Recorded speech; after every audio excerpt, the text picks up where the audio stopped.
I am Vinnie Tortorich. Folks, your good intentions have been stolen, but don't worry. I'm here to help you get them back.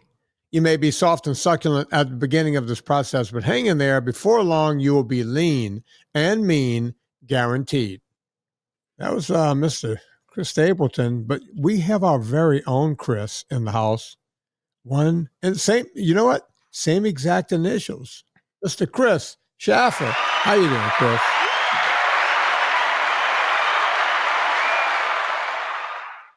Waiting for that thunderous applause to die down. We don't have the same exact initials. I think he's an Alvin, I believe. We're pretty close. I'll take it. You know, if you can compare me to that voice, I will take it. Yeah. Nobody would ever compare. I mean, that man has a one-of-a-kind voice. You know his story, right? I do not. So, you know he wrote like every country song that everyone knows from the mid-2000s that was sung by everyone else. I did not know that. I knew he was a singer-songwriter, obviously, but I didn't know he was writing for everyone else. Oh, yeah. I mean, he's written for pretty much everybody. And a lot of the songs from the mid-2000s, you know, the late 2010s that people would know were actually Chris Stapleton songs before he became a thing. And it came down to him not having the look, Vinny. No one wanted to give him a chance because he didn't have the look. You know, your Brad Paisley, Luke Bryan type of a well, look. You know, there came a moment where, you know, country stars used to look like Chris Stapleton. Right. Yeah, and look, we have a whole show based on being healthy and how you look and everything else. So this is a bit apropos, and I don't want to stay on this. I know you have other stuff to talk about, but back in the day, Willie Nelson pretty much looked like a homeless person, right? And go down the list. Go look at all the outlaws. Waylon Jennings. The guy, in any crowd, Waylon Jennings looked like a guy that just walked out of prison. But in his defense, usually he did just walk out of prison, right? You know, all of them. You know, Hank Jr., they were all kind of rough-looking dudes, and they lived the lifestyle. They were literally some rough dudes, right? And then that gave way. You mentioned Brad Paisley. Tim McGraw was in that group.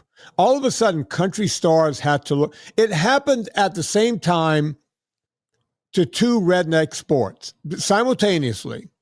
I'm thinking about this on the fly. It happened in NASCAR and country and Western music.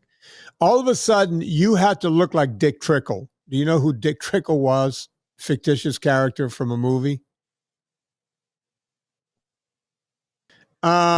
I think it was Dick Trickle. It was Tom Cruise in the movie Days of Thunder. Look it up. Let me know I'm right. But there was also a guy in NASCAR who looked kind of like Tom Cruise. And that's when NASCAR says, you know what? Yeah, we got Dale Earnhardt Sr. You know, we have the old guard in here, and we have all of those guys. But this guy we can advertise to the masses. Right.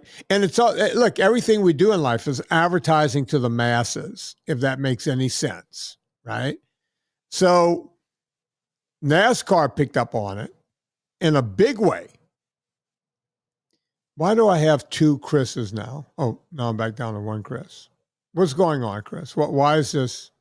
Chrome just crashed on me and took me out of the room. All right. Well, you're back. Okay. So I'm trying to think of the first guy that was in NASCAR that kind of looked like Tom Cruise. You know, detergent, you know, can definitely get behind this guy, right? And country music did the same thing. All of a sudden you have Tim McGraw, good-looking guy. You have, you know, Brad Paisley. Kenny Chesney, yeah. Kenny Chesney, and they're marrying Hollywood royalty. All these guys, you know. Country and Western music wasn't the old thing anymore in the 90s. It became the new thing. It was like, you know, if you were a woman in country and Western music, you had to be a crossover star. And of course, the first one was one Miss Shania Twain. Right? She was the first crossover star. She was the original. What's her name? That was just got booed at the Super Bowl. Taylor Swift. Taylor Swift. Yeah. Without, I don't think people realize this. Without Shania Twain, there is no Taylor Swift. Right? She doesn't exist. Prove me wrong. And right, we were talking about Tim McGraw. His wife was another crossover star back in the day. Unlike Shania, she only had a couple of crossover hits and then she kind of faded away. Tim became a bigger deal, right? But that became the order of the day. It wasn't good enough just to be country anymore. You had to be country, but you had to look like, matinee idol good looks, men and women. And then the songs, they started taking the twang out of the songs a little bit, right? Shania Twain's songs weren't country, right? Every now and then she would do a song like, whose bed have your boots been under? She would mention boots in a song. That's right? The old country script, right? Yeah. What's the country song in reverse? Right? I got my house back. I got my dog back. I got my job back. I got my girl back. What's that song? Yeah, and I got my truck back. Yeah. But look, there was even a song called I Was Country When Country Wasn't Cool. And there was another song about country music. God, I'll think of it before the end of the show and we'll play it at the end of the show, where the guy talks about it. Everyone in New York trying to become a country star. Going, yeah, I had a pair of cowboy boots at one time. Country, that's my thing, right? But so I'm glad that there was kind of a whiplash back to, a Stapleton. Well, you have that. You have, your Luke Combs is. Mm-hmm. Yeah.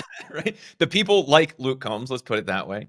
It brought the soul back and a little bit of the bluegrass back too, right? Like mid 2000s, you had that big separation between country and then your Thomas Rhett's, like the more bluegrassy side of things. And I think bringing that back makes it a little bit nicer to listen to. But yeah, little known fact: Chris Stapleton. So just quick Google foo here. Never Wanted Nothing More by Kenny Chesney. Drink a Beer by Luke Bryan. If It Hadn't Been for Love. Say Something by Justin Timberlake. Comeback Song by Darius Rucker. Love's Gonna Make It All Right. Homesick. Diamonds Make Babies, Thomas Rhett. Don't Start Lying to Me. Either Way, Leanne Womack. Ready to Roll. Your Man by Josh Turner. The only song by Josh Turner that anyone actually knows. Actually written by Chris Stapleton. By the way, what you just those hits alone, the guy was schmega rich before anyone knew his name. All of those songs were big time songs. And the writer is who makes the money. I don't know if people realize that, right? They make a ton of money. So yeah, he was doing well before he ever had a hit. Yeah, and he was playing out in bars in Nashville and doing all that kind of stuff. And basically, when people needed a good song, they would go to him. He's written for Adele. He's written for Ed Sheeran. He's written for a lot of people. But now he has his own thing going, which is great.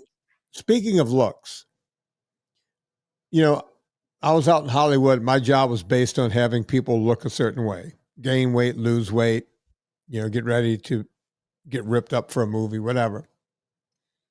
Back in the day before there were agents in Hollywood, there was what was called the studio system. Do you know what that means, Chris? Yeah, you had to have an in at the studio itself. And you became a studio talent. Right? Yeah, the studio would bring you in, like you didn't, men would show up from all across the country and the studio system would bring them in, give them a couple of bucks, sign them up and say, okay, we over the next X number of years, we're going to have you in X number of movies. We'll bring you along slowly, start you off with extra parts and then make you a this or that. And we'll teach you how to act and sing and dance along the way. And the studio had you in the contract for years, 3, 4, 5 years. It was called the studio system. Agents did not exist in Hollywood. This was back in the Lana Turner days, right? And all this kind of stuff. Well, there's a famous story where they called Burt Reynolds and Clint. Do you know the story? Burt Reynolds and Clint Eastwood in at the same time. And by the way, I've heard both men tell these stories, like on Johnny Carson or whatever. So they've both corroborated this story. So, when two different people at different times say something happened, it probably happened, right? So they called them in together and they said, look, you guys are, great. We had you guys in a bunch of different, B roles and this and that along the way, but we're not going to renew either of your contracts. And they said, well, can you give us some feedback? Why not? And the studio exec said, well, Bert, you're one of the best looking guys in Hollywood. Unfortunately, you can't act. I get it. You're a good college football player. You have a lot of personality. You can't act. None of the directors want to work with you. Now, Clint, on the other hand, you are a terrific actor. You take direction well.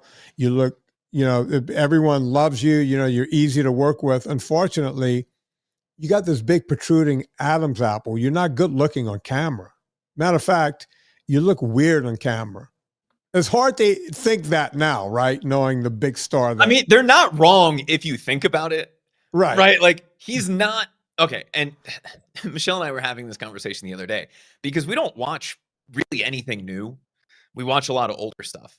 Right. And when something new is on, like the Super Bowl, or we watch the election coverage, and you see the difference between people who are on TV now and people who were on TV even in the early 2000s or the mid 90s. Right. Most of those people, with the exception of, and let's just think of Friends for a second, with the exception of Jennifer Aniston, who is still Jennifer Aniston, everyone else in that show could be somebody you would run into on the street. Yes, they were better looking than average, but it was not unrealistic, right? Right. Like you could run into a Joey. You could run into anybody else from that show. Jennifer, maybe, but now everything has gone 100% that other direction. So I understand that. Clint Eastwood is not, if you were to think about the stereotype of, the best looking man on the planet, probably not going to be a Clint Eastwood, right? Maybe a Brad Pitt. When it comes to Friends, of the three women, I found Jennifer Aniston the least attractive of the three. Crazy, right? I go towards Phoebe. That look first. Beanpole hippie, is that what? No, but that look, not her, because actually I knew Phoebe's sister they look identical. I don't know if you know the story. The sister would just sign, autographs for, because they look so much alike, even though they're like 2 years apart. A guy that I know was married, still is married. They're from the Valley. And didn't they make that a joke on Friends that she had an evil twin? Well, whenever the evil twin would come, the sister would stand there. They would hire her as an extra to play the evil twin. That was the sister. They didn't have to do the camera. It was cheaper to pay her to come in a few $1,000s than doing the camera edit to have the two different things. You were looking at actually the sister, but then, the actress would play both parts and the sister would just stand there as the other. It was easier to do it that way. That's awesome. But yeah, that was the actual sister in the show. So here's the crazy thing. I found her to be the most attractive, followed by, the one from the Bruce Springsteen, I can't think of her name right now, videos. And then Jennifer, I've never found Jennifer Aniston particularly attractive. Sorry, she's not my luck. But getting back to Burt Reynolds and Clint Eastwood, they're leaving the studio. And they're both feeling pretty dejected, and they're walking off the studio lot. And Clint Eastwood turned to the Burt Reynolds and says, "Wow, no, let me see. How does it go?" Burt Reynolds says, "Wow, I can't believe it. They told me I was good looking, but I couldn't act." And Clint Eastwood said, "Yeah, they told me I was very unattractive, but I could act." And Burt Reynolds says, "At least I can take acting lessons." which is kind of the truth. As it turns out, he didn't need acting lessons. He just had to be in bad movies that everyone loved. So he never really learned how to act. He just learned how to be Burt Reynolds. Right. And of course, that would happen to two of the names that everyone knows. Right. Right. Like, Right. Who are still doing things. So, well, Burt Reynolds has been dead for a few years now, but yeah, it just goes to show you if you stick with something long enough, you become Clint Eastwood, right? He never gave up, right? Which version of Clint Eastwood? The Gran Torino version of Clint Eastwood, or just Clint Eastwood? There's all of the, there's all of the movies, all the westerns, there's then there's the spaghetti westerns, those happened. And then the westerns, and then all the Dirty Harry years when he played Dirty Harry. And then he became, old Clint Eastwood, where he started doing that. And there was the Bridges of Madison County Clint Eastwood, which is the strangest movie ever. Every woman loves that movie. The woman is cheating on her husband. The husband is the nicest guy in the world. He's not, works hard, brings home a paycheck, the whole thing. Every woman thinks that's the most romantic movie in the world. She's fucking cheating on a good man. You guys good with that? Because I'm not. I would hate to think that I'm working my ass off down here and Serena is fucking some photographer taking pictures of covered bridges. I would hate to think that. At least he's a decent photographer. But it's Meryl Streep, right? That's Clint Eastwood, Meryl Streep. I think it's Meryl Streep. Is either that or Glenn Close? I can't remember. But it's one of the things. I mean, Titanic was kind of like that too, right? They're like, oh my God, it's this beautiful love story. I'm like, first of all, everyone dies. Yeah. Second of all, right? It's kind of like Romeo and Juliet. I do not understand the fascination with that as a love story. Right. It's really freaking toxic. Like, that is not a healthy relationship. If you can't be together and that drives you to the point where you are willing to off yourself, probably not a healthy mental state to be in. I get it. I love her so much that I can't imagine my life without her. Also, maybe don't drink the poison, right? Like, yeah. I don't know. Yeah, the whole Romeo and Juliet thing it drives me nuts. Right? It always has. Right? I don't get it. I don't either, but nothing makes me crazier than the Bridges of Madison County. Nothing. That one is that's the penultimate for me. It doesn't go any higher than that. Right? So that's all I'm going to talk about there. Chris, what do you have for me today? So I had a couple things. One, Vinnie, our friends over at UPenn put out a study, and I don't know if you saw this. Which, by the way, University of Pennsylvania, but the date line on this is from San Diego. So not sure how that works. But they came out with a study saying keto diet metabolite may power up CAR T cells to kill cancer. And they're talking about how having elevated levels of BHB in your blood goes a long way to fighting off cancer at its early stages. And when you're in the throes of cancer and dealing with chemo and all of those kinds of things, that it will help with recovery because the T cells prefer BHB or ketone bodies as a fuel source. Who knew? Other than your N equals 1, totally unscientific experiment and results. Right? It's almost like this is something that we could have tested years ago.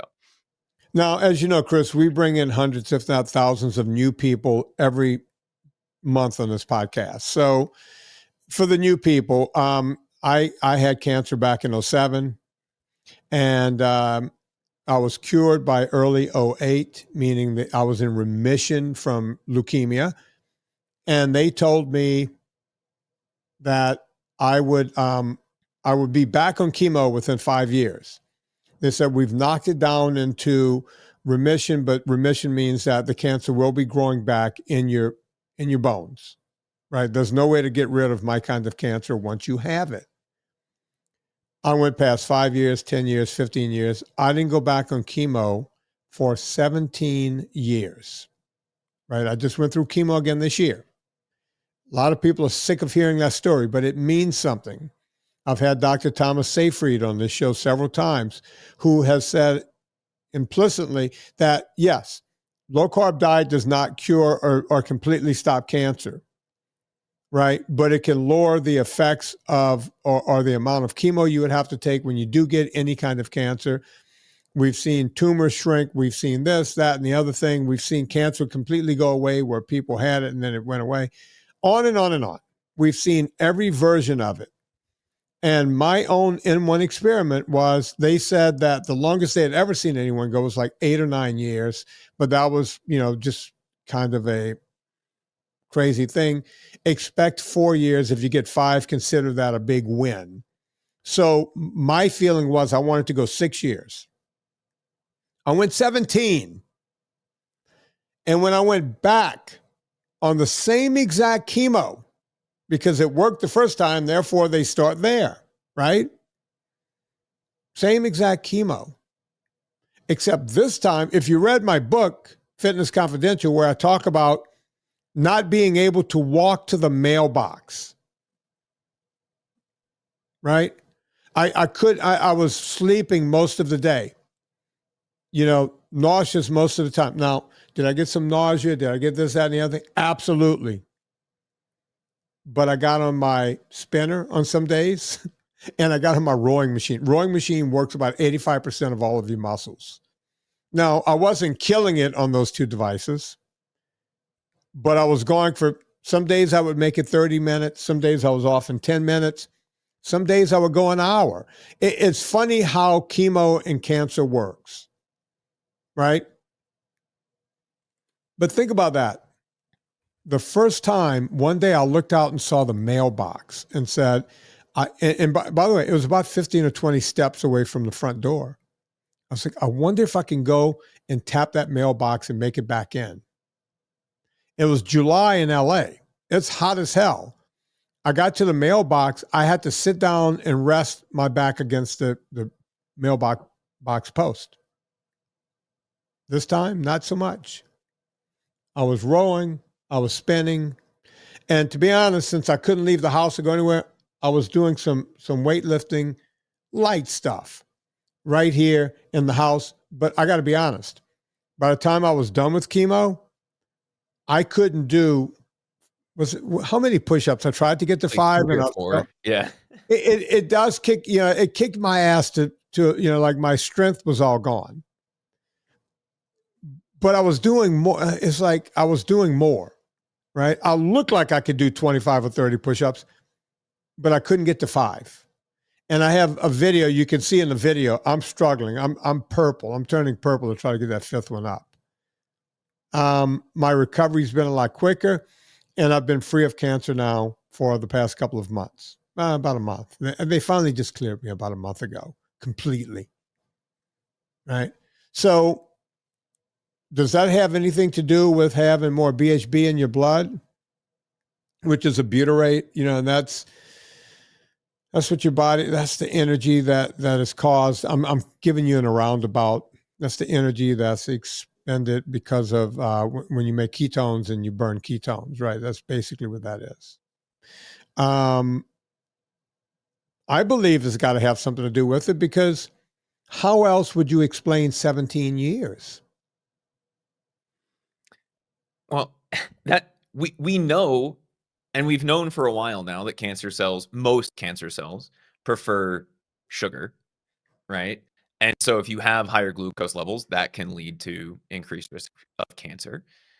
So the alternative to that would also make sense, right? If that is their preferred fuel and you're not giving them their preferred fuel, then you're going to have less risk, less exposure, generally speaking, even if it's not actively fighting against it, which according to that study from UPenn, it appears that it is, because it powers up your T cells, which is really what's fighting against cancer in your body. And everybody has some level of cancer in their body, right? You have some misformed cells. Your T cells typically take care of that. When you have a cancer diagnosis, right? This is armchair doctoring over here, but when you have a cancer diagnosis, it's because there's enough of them in a specific place that it forms a tumor, it forms a problem, or it causes some other sort of issue. So it makes sense that you have a way of fighting this, and there is a way to do that. But it's, it's amusing to me because this was not a revolution you came up with where you're like, I'm going to eat low carb, right? A Right. doctor told you this 20 years ago, right? Like Yeah. 18 years ago. Yeah. I was lucky. My doctor was a research doctor. And, the story was, of course, when you're living in LA and more specifically, when you're working directly with Hollywood, all of my clients were pretty concerned about me. Now, some of them gave me pot, which I never used. Some of them, they brought over pot brownies. Some people just gave me pot, and everyone just assumed, oh, he's got to smoke pot. I mean, everyone does, right? It's Hollywood. I just collected all the pot, and thanked them, and just I had. As a matter of fact, that was before pot was legal. I had what was considered a distribution amount of pot. So many people gave me pot, and I had an old girlfriend. She was a girlfriend from college, but she had moved to LA too, and we've stayed in touch, and we're old friends.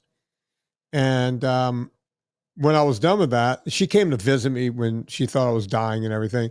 And when I was done, I went over to have dinner with her, and I brought what was probably over a pound of pot in different forms and this and that. I threw away the brownies and all that kind of stuff, but everyone was giving me bags of, this is sativa. This is the best one. And this is Maui. You got to go with this one. And I'm like, all right. I gave it all to her. She was like, you're just giving me this? And I'm like, yeah, I don't smoke pot. I mean, so everyone was bringing me pot.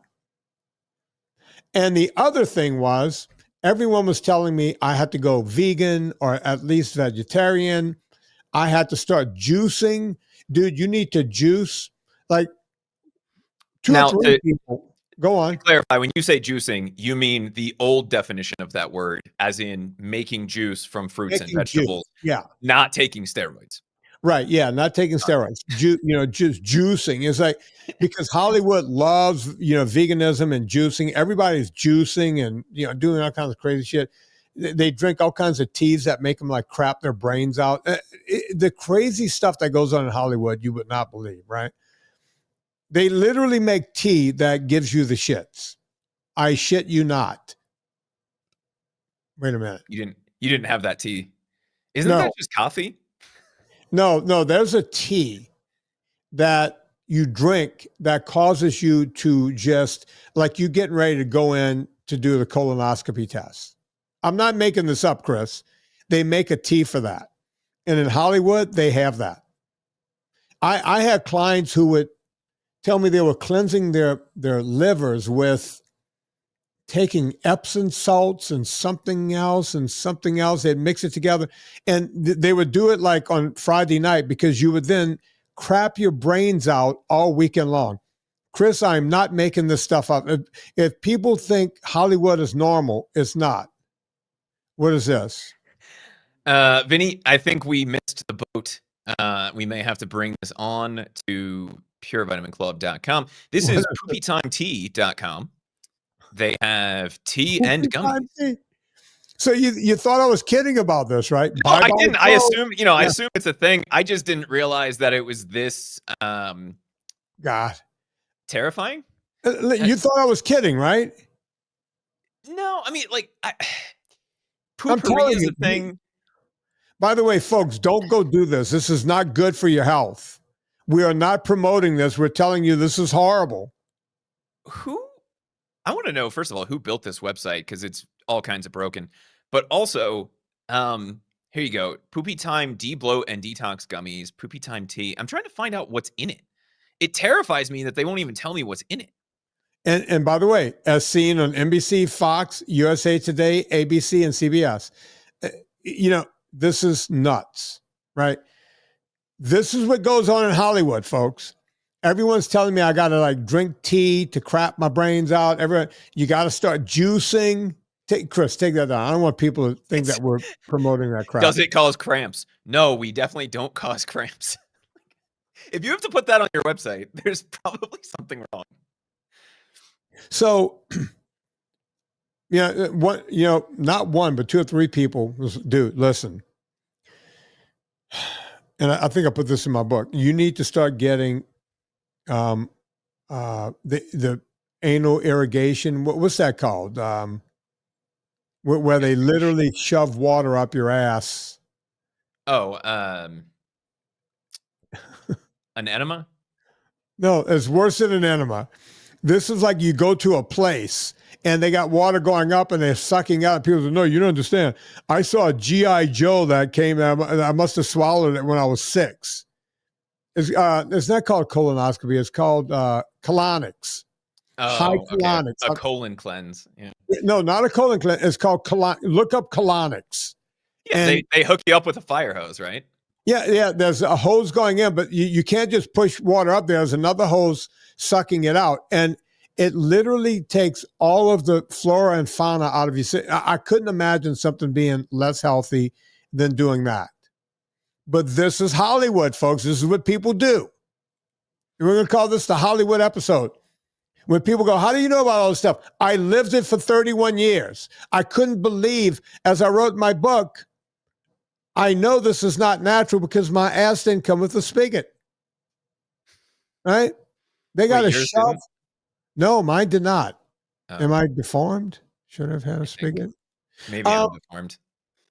So a couple of people said, Vinnie, listen, wheatgrass.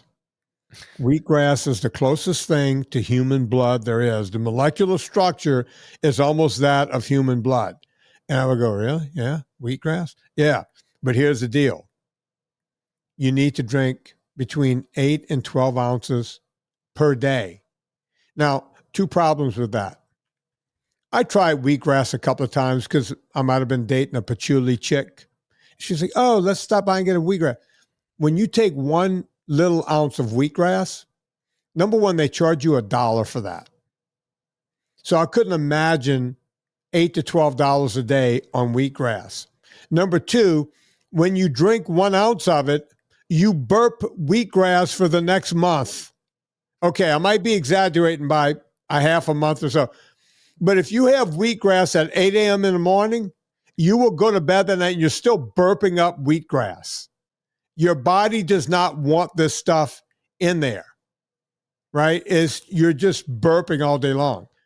Now you're telling me I got to have 8 to 12 ounces of this a day? Okay, so that, you got to have wheatgrass, you got to juice, you got to have turnips, turnip greens, you got to have beets in there, you got to have all this stuff every day. Then you got to buy yourself a big juicer, right? You got to get this thing, you got juice. So I go in and I talk to my doctor, who's also a research scientist. I was lucky to get this woman, the first time with my cancer. Her name was Becky. I said, Becky, all my Hollywood clients, they're telling me I need to have wheatgrass every day, like a ton of it. I need to juice every day. I need to have mustard greens and turnip greens, and I need all this stuff in the juice, or beets, broccoli. Any truth to any of this? And she was just shaking her head. She was like, no. And I said, is there anything I should be eating? And she goes, not really. And then I was literally walking out of the office. And you got to remember, the reason I was able to get to the special doctor was because of one of my high pollutant clients, right? And she goes, Vinnie, you're you tell your clients to stay away from sugars and grains, right?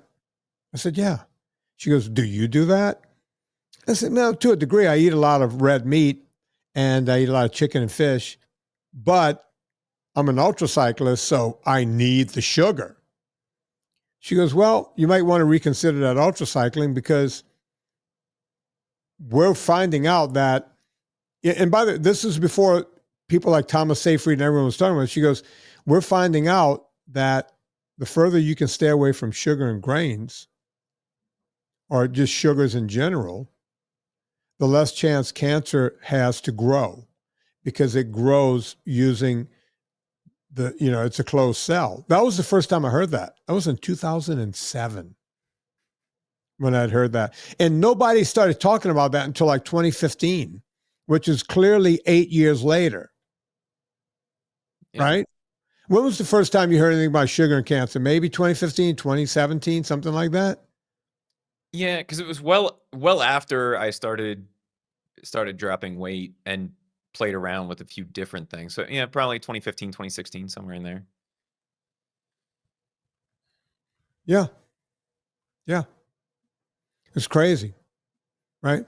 So that was the first time I heard that. So now that I'm hearing that, they're saying, yeah, what is it? HBH? Am I saying it right? BHB, Yeah, beta I knew I would say it backwards.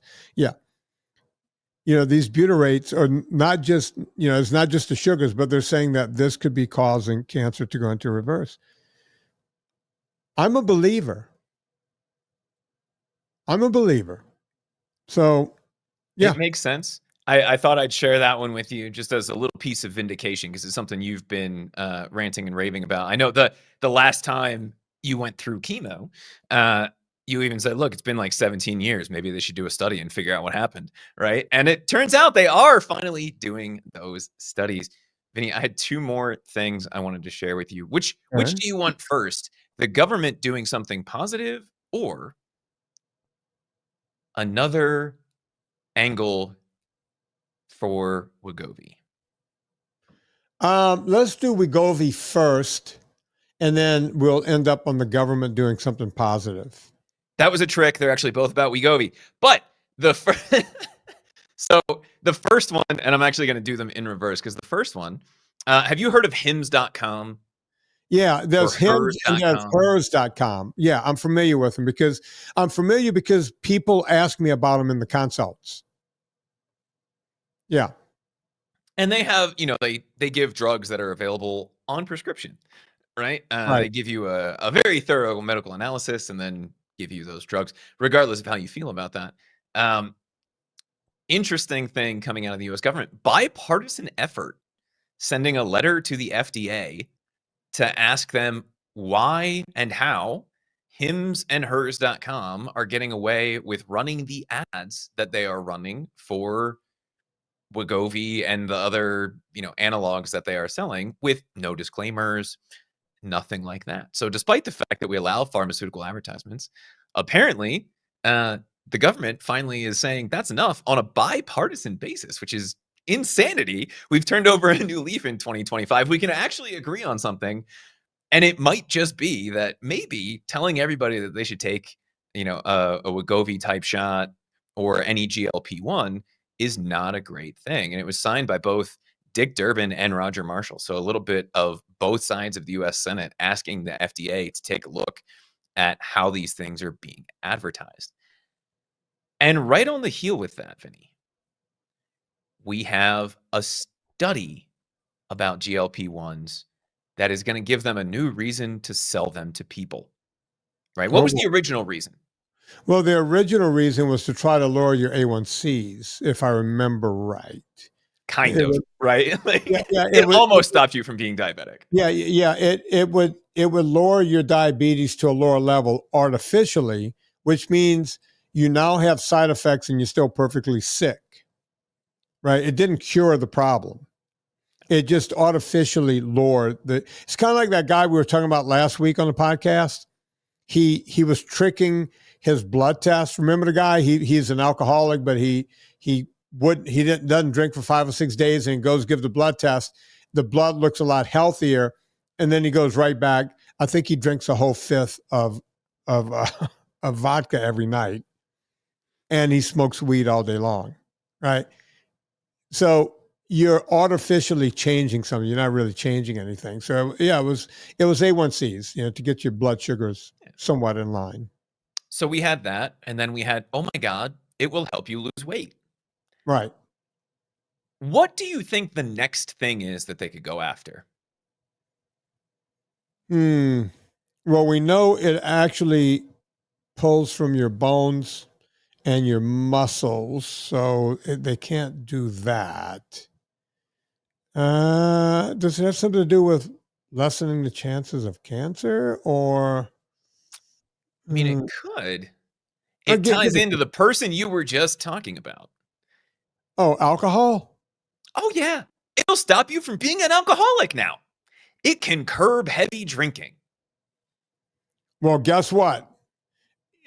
I don't give a fuck who says what.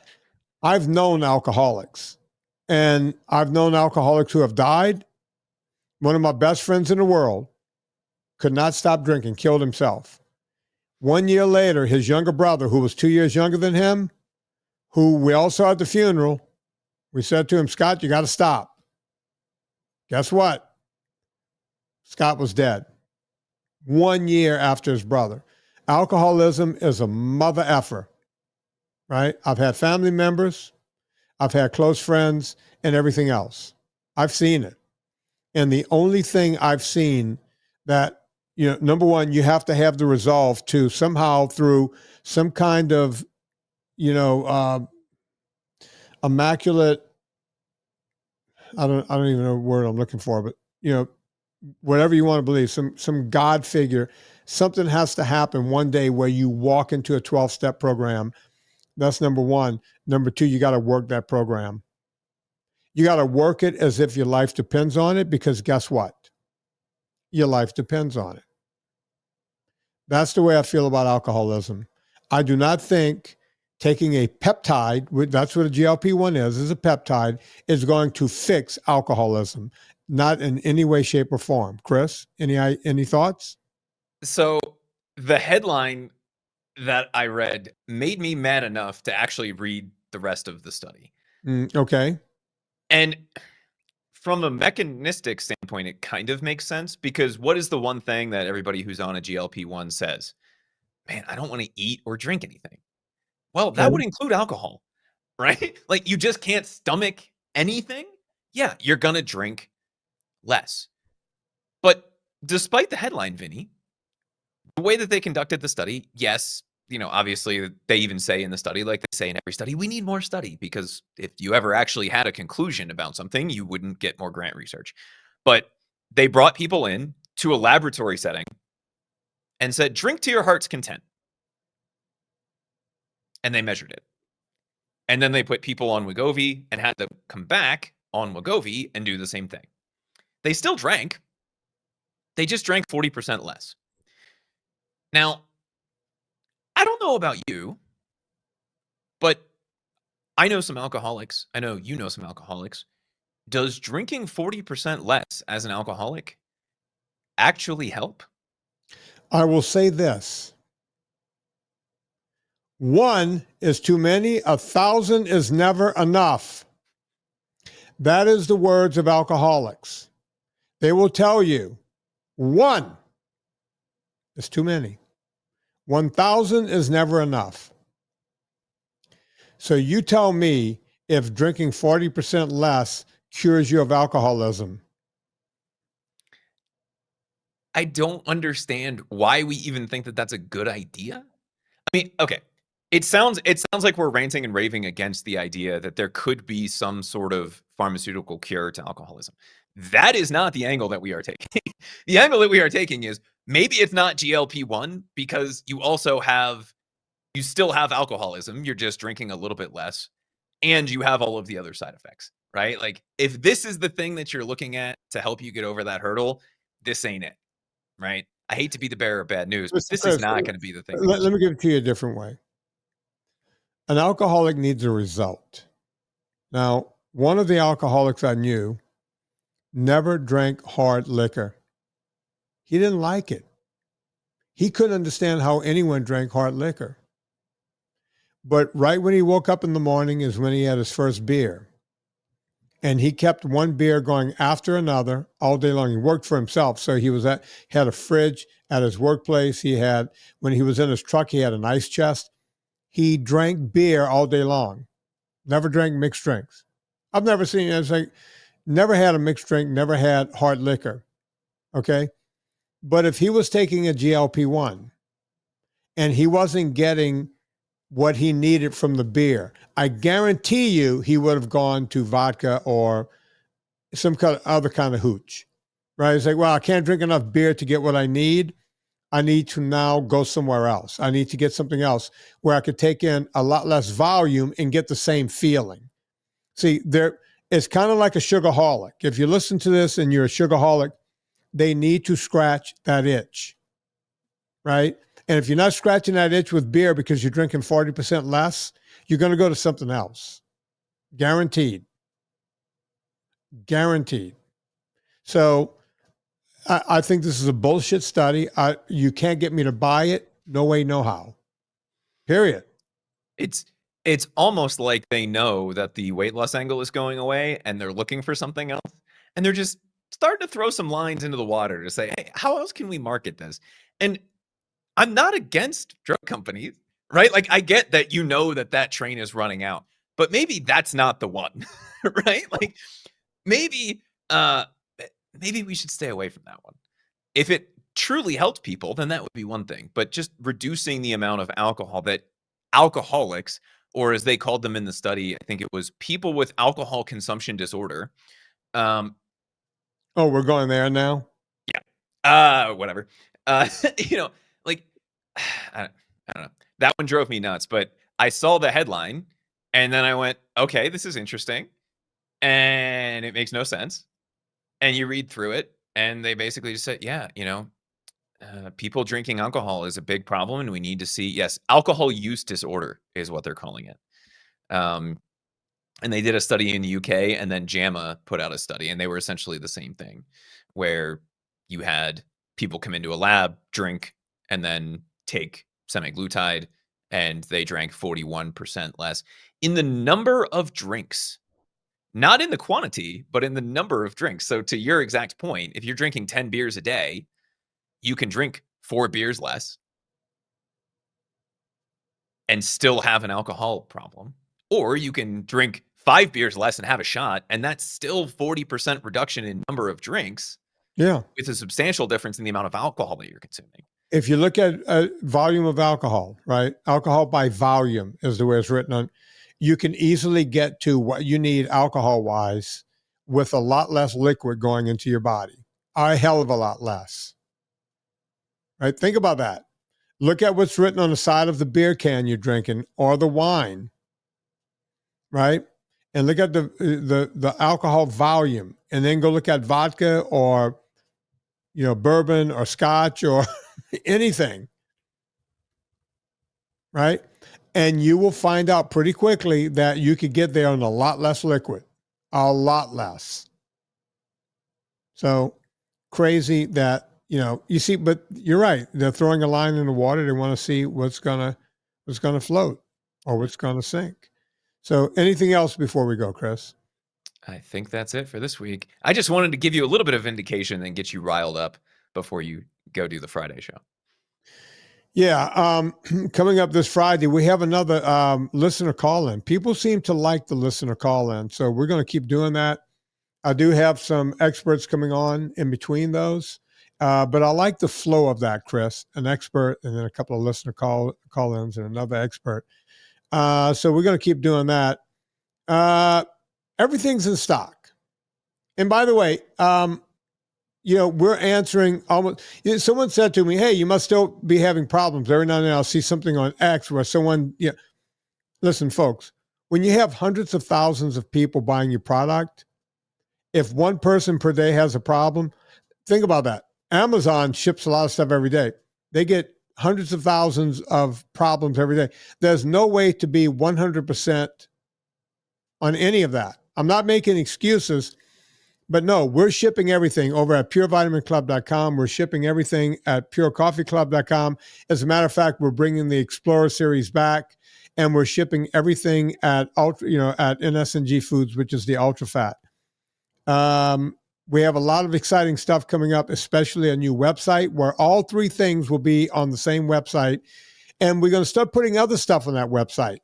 It's going to be I'm going to be like, what's her name that had the vagina candle?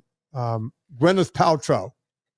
I'm going to be like Gwyneth Paltrow. Everything's going to be on one site. It's terrifying to me that I knew exactly who you were talking about. There's only one vagina candle, right? I mean, no one else, I don't know. You know, as a matter of fact, she might not be the only one, but she's the most famous one. Yeah. So, no, we won't have vagina candles, folks, unless I could get Serena to sit long enough to figure that out. But she probably won't let me do that. Pond girl, vagina candles. But we're going to slowly but surely, we're bringing all three of the products onto one site. And then we have other stuff coming. I've been working, look, right here on this pad, right here. I won't even show it to you. I'm showing you the pad. I'm working on the exercise programs that we're going to be putting out. You know, we got all kinds of stuff coming because people have been asking me for this stuff. I wanted to get the vitamin company rolling again. We're moving in the right direction. Now we're going to do other stuff. So go check out purevitaminclub.com, purecoffeeclub.com, and NSNG Foods, home of the famous UltraFat. It's right behind me. It's right over my head, right there. You see it, Chris? I do. Yeah. So It's go like check it all out. You can actually see the coffee in the corner and everything. So go check all of that out. Before you go to Amazon, go to VinnieTortorich.com, click through the banner. It puts coal on the fire, gets my train down the track. I've played this song before by Alan Jackson, but it's exactly what we were talking about at the beginning of the show. Listen to the words of the song. We're going to play it longer than we normally play a song because I want you guys to hear. This song was put out probably right around the time all of this kind of went crazy. On behalf of Chris Shaffer, my name is Vinnie Tortorich. Put life into living, and let's listen to a little bit of Alan Jackson because he's gone country.